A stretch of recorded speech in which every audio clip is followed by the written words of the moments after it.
ఐపీఎల్లో రీసెంట్గా umpires bats check చేయడం మనం చూస్తున్నాం. మొన్న హార్దిక్ పాండ్యా బ్యాట్ చెక్ చేశారు.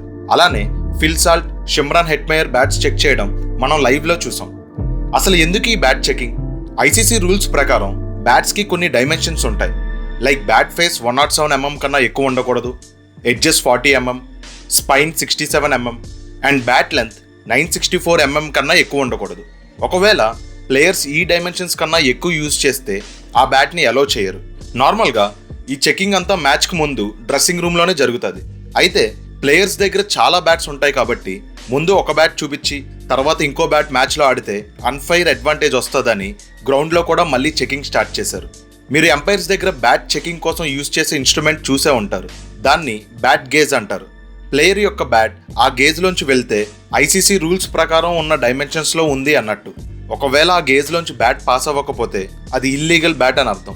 ఈ మధ్య చాలా మంది ఎక్కువ ఎడ్జెస్ అండ్ స్పైన్ ఉన్న బ్యాట్స్ యూజ్ చేస్తున్నారు. లోకల్ టోర్నమెంట్స్లో ఎవరు చెక్ చేయరు కాబట్టి పర్లేదు, కానీ రూల్స్ ప్రకారం అయితే ఆ బ్యాట్స్ ఇల్లీగల్.